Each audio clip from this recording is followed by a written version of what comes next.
হয়তো এটা বিচার করতে গিয়ে অনেক প্রতিষ্ঠানের অনেক কিছু গুপ্ত কিছু বেরিয়ে আসতে পারে। ওই বলে না, ওই ঝোলার থেকে বেড়াল বেরিয়ে আসে, ব্যাপারটা ওই রকম আর কি, ঝোলার থেকে বেড়াল বেরিয়ে আসে।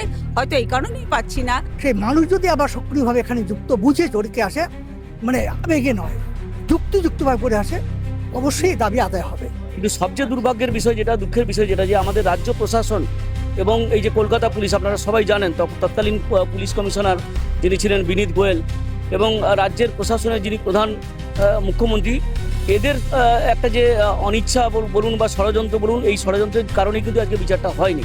উভয় সরকারই এর সাথে যুক্ত হয়ে আছে, যেমন সিবিআই এর সাথে যুক্ত হয়ে আছে, তেমনি রাজ্য সরকার যুক্ত হয়ে আছে। একা সিবিআই বা একা রাজ্য সরকার এরকম নয়, পলিসি একটা। এই মুহূর্তে আমরা সিবিআই এর ওপর থেকে ভরসা হারিয়ে ফেলছি। সিবিআই প্রথম বলেছিলেন যে প্রচুর খাম রয়েছে আমাদের কাছে, মুখ আটকানো খাম, যার মধ্যে প্রচুর তথ্য রয়েছে। আমরা সেই আশাতেই ছিলাম, কিন্তু এই মুহূর্তে আমরা জানতে পারছি সেই খামগুলোর কোনো ট্রেসই নেই। সুতরাং আমি কি করে সিবিআই এর ওপর ভরসা করবো বলুন না। অভয়া ধর্ষণ এবং খুনের যে অন্যতম ষড়যন্ত্রী, সে হচ্ছে সন্দীপ ঘোষ।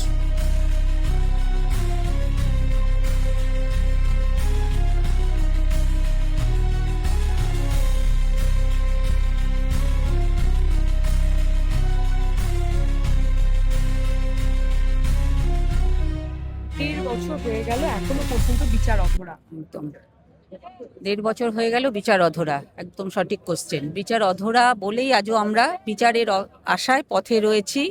আজকে দীর্ঘ 18 মাস এই বিচার প্রক্রিয়া চলছে, কিন্তু বিচার আমরা পাচ্ছি না।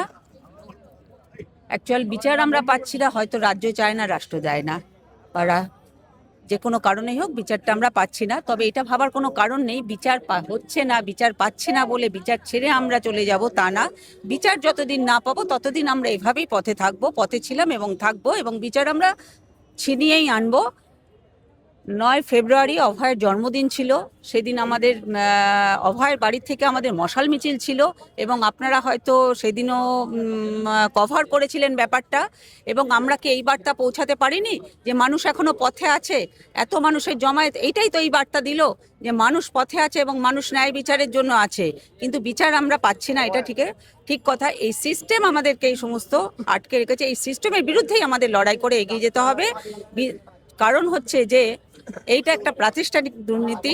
হয়তো এটা বিচার করতে গিয়ে অনেক প্রতিষ্ঠানের অনেক কিছু গুপ্ত কিছু বেরিয়ে আসতে পারে। ওই বলে না, ওই ঝোলার থেকে বেড়াল বেরিয়ে আসে, ব্যাপারটা ওই রকম আর কি, ঝোলার থেকে বেড়াল বেরিয়ে আসে।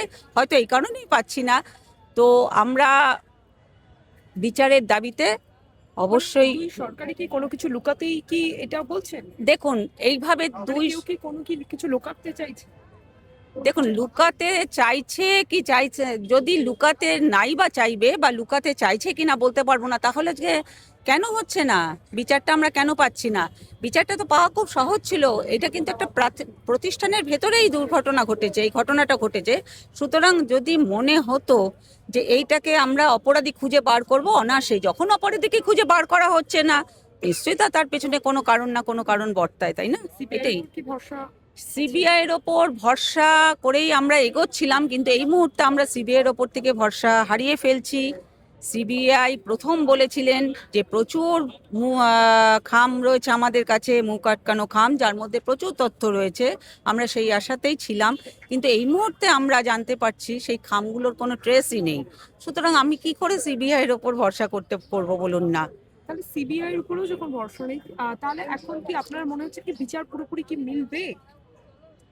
দেখুন, বিচার না মিলবে তো বটেই। বিচারের আদালতকে তো আমরা কোথাও না কোথাও তো আমাদের ভরসার জায়গা রাখতেই হবে, না কাউকে আমাদের ভরসা করতেই হবে। তো বিচার মেলাবার জন্য যে আন্দোলন বা যে পথে থাকা যে মানুষের আওয়াজ, সেটা তো অবশ্যই থাকবে। সুতরাং বিচার যতদিন না হবে আমরাও পথে আছি। বিচার আমাদেরকে দিতেই হবে, না দিলে তো আমরা ছিনিয়ে নেব। এই হলো ব্যাপার। যতদিন শেষ পর্যন্ত আপনারা লড়াই করেই ছাড়বো। আমার মূল যেটা বক্তব্য, আমরা বিশ্বাস করি যে আন্দোলনে মানুষ থাকবে সে আন্দোলন জয়যুক্ত হবেই। এটা একটা পলিসি সরকারের। আমরা মনে করি উভয় সরকারই এর সাথে যুক্ত হয়ে আছে, যেমন সিবিআই এর সাথে যুক্ত হয়ে আছে, তেমনি রাজ্য সরকার যুক্ত হয়ে আছে। একা সিবিআই বা একা রাজ্য সরকার এরকম নয়, পলিসি একটা। এই পলিসিটার জন্যই সত্য সামনে আসছে না। এই যতদিন পর্যন্ত সত্যটা সামনে আসবে ততদিন পর্যন্ত এই মুভমেন্টটা প্রথম যখন মুভমেন্টের ত্বরান্বিত ছিল, লক্ষ লক্ষ মানুষ বেরিয়েছিল, আজকে সেটা নেই সত্য, কিন্তু মানুষ যারা আজকে করছে তারা বুঝেই করছে, স্রোতে ঘা পাশিয়ে করছে না। তখনকার দিনে একজন 500 মানুষ, আজকে একজন মানুষ। আমরা এটা বিশ্বাস করি এবং বিশ্বাস করি বলেই এখন আমরা পথে আছি। আমাদের দৃঢ় বিশ্বাসে আন্দোলন জয়যুক্ত হবে এবং সেই দিকে আমরা এগোচ্ছি। ডেফিনেটলি মিলবে। এই মেলার একটা অন্যতম মূল কাঠামো হচ্ছে মানুষ। সেই মানুষ যদি আবার সক্রিয়ভাবে এখানে যুক্ত বুঝে চড়কে আসে, মানে আবেগে নয়, যুক্তিযুক্তভাবে করে আসে, অবশ্যই দাবি আদায় হবে। মানে আপনি বলছেন যে সিবিআইও পক্ষে নয়, হ্যাঁ, সিবিআই এর উপরে ভরসা রাখছেন না? না, সিবিআইয়ের উপর কোনো ভরসা নেই তো। সিবিআই তো ওয়েস্ট বেঙ্গল গভর্নমেন্ট যারা বলছে এটা আছে মনে করি, কিন্তু আদালত সেই প্রথম থেকে সক্রিয়ভাবে যে সুপ্রিম কোর্টে যা নিয়েছিল, তারপরে তার কোনো ভূমিকা নেই, ছিল না। আমরা বিশ্বাস করি মানুষের আন্দোলন, পথে আন্দোলন, এইটাই যে দাবিটাকে ছিনিয়ে আনবে, এইটাই আমরা বিশ্বাস করি। মানে আপনারা আন্দোলন যতদিন না বিচার হবে আমরা পথে আছি। আপনারা কি মনে করেন, মানে এই যে ঘটনা, তার সঙ্গে কি শুধুমাত্র যেটা সঞ্জয়ের নাম উঠে এসেছে, এটা সঞ্জয় ওকে নয়, বলেই পাঠা করা হয়েছে।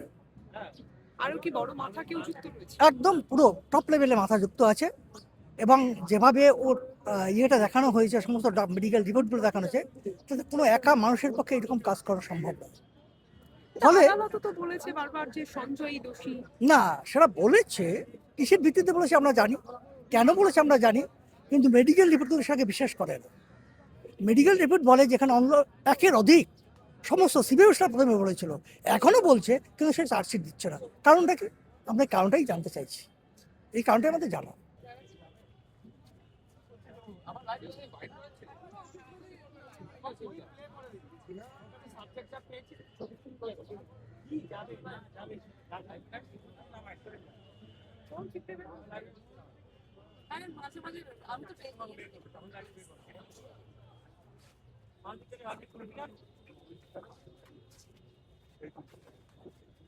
আমরা প্রায় প্রতিদিনই রাস্তায় আছি কোনো না কোনো জায়গাতে।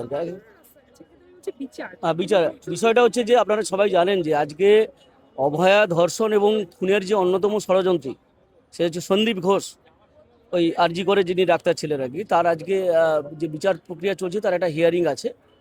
এবং অভয়া যে বাবা মা, তারা আজকে কল দিয়েছিলেন যে যারা অভয়া আন্দোলনের সঙ্গে যুক্ত আছেন তারা সবাই আসুন আজকে, মানে আমাদেরকে সাপোর্ট করার জন্য আর কি। তো সেই কারণেই আজকে আমাদের আশা, এবং আমরা যারা এখানে উপস্থিত হয়েছি সবাই আমরা চাই যে একেবারে এই যে অভয়ার যে হত্যা হয়েছিল এবং ধর্ষণ হয়েছিল, তা এটা একটা নারকীয় ঘটনা। এটা শুধু আমাদের রাজ্য না, আমাদের দেশ এবং সারা পৃথিবীকে নাড়িয়ে দিয়েছিল এমন একটা ঘটনা। তো তার বিচার আমরা চাইছি এবং ধারাবাহিকভাবে বিচার চাইছি। 18 মাস ইতিমধ্যে অতিক্রান্ত হয়েছে, এখনো পর্যন্ত যেটাকে জাস্টিস বলে সেই জাস্টিস কিন্তু আমরা পাইনি। আমরা চাইছি যে নিরপেক্ষ তদন্ত, নিরপেক্ষভাবে বিচার হোক এবং বিচার হয়ে যারা প্রকৃত অপরাধী তারা শাস্তি পাক। কিন্তু সবচেয়ে দুর্ভাগ্যের বিষয় যেটা, দুঃখের বিষয় যেটা, যে আমাদের রাজ্য প্রশাসন এবং এই যে কলকাতা পুলিশ, আপনারা সবাই জানেন তৎকালীন পুলিশ কমিশনার যিনি ছিলেন বিনীত গোয়েল, এবং রাজ্যের প্রশাসনের যিনি প্রধান মুখ্যমন্ত্রী, এদের একটা যে অনিচ্ছা বলুন বা ষড়যন্ত্র বলুন, এই ষড়যন্ত্রের কারণে কিন্তু আজকে বিচারটা হয়নি। তার ফলে যারা সিবিআই এর পক্ষ থেকে তারা বিচার করছেন, তাদের হাতেই এখন রয়েছে, তাদের উপরেও কি আপনাদের ভরসা নেই? কারণ বারবার অভয়ের বাবা মা তারাও বারবার বলেছেন যে আগের দিনও তারাও আদালতে জানিয়েছিলেন যে সিবিআইও সেভাবে তারা যে ভরসাটা করেছিলেন সেভাবে ভরসা পাচ্ছেন। আপনারা সবাই জানেন যে যিনি সিবিআই দায়িত্বে ছিলেন এবং তদন্তের দায়িত্বে ছিলেন অন্যতম একজন ব্যক্তি, তাকে কেন্দ্রীয় সরকার পুরস্কার দিয়েছে, পদ্মশ্রী পুরস্কার। মানে এই অভয়া তদন্ত যে বিশাল বড় একটা ব্যাপার, যেটাকে ধামাচাপা দেওয়ার জন্য হয়তো সেটা তার পুরস্কার হতে পারে। স্বাভাবিকভাবে অভয়ার বাবা মা যে কথাটা বলেছেন সঠিকভাবেই বলেছেন। কেন্দ্রীয় সরকার ধামাচাপা দিতে চাইছে কি নাই চাইছে না, সবচেয়ে বড় তার কেন্দ্রীয় সংস্থা যেটা সিবিআই, তাদের ভূমিকা কিন্তু অত্যন্ত ন্যাক্কারজনক এবং তারা আজ পর্যন্ত কোনো আশার আলো বা আশা দেখাতে পারেনি। আমরা চাইছি বিচার, সারা দেশ চাইছে বিচার, অথচ তারা বিচার দিতে পারছে না। উল্টে তারা যে প্রমাণ সাক্ষ্য যেগুলো গ্রহণ করার কথা ছিল সেগুলো থেকে তারা এড়িয়ে যাচ্ছে, এবং যাতে করে প্রকৃত দোষীরা আড়ালে চলে যায়, প্রকৃত দোষীরা যাতে ধরা না পড়ে সেই চেষ্টাই তারা করে যাচ্ছে। এখনো পর্যন্ত আমরা এটা দেখতে পাচ্ছি, এখনো পর্যন্ত সেরম কোনো ভূমিকা সিবিআই দেখতে পাইনি। অভয়ের বাবা মা সঠিকভাবেই বলেছেন, সিবিআইয়ের ভূমিকা নিয়ে কিন্তু প্রথম থেকেই আমাদের সন্দেহ ছিল এবং এখনও সন্দেহ আছে যে তারা কি সত্যি সত্যি জাস্টিসটা দিতে চাইছে। এটা নিয়ে আমাদের সন্দেহ আছে এবং সঠিক সেই বক্তব্যকে আমরা সমর্থন করছি।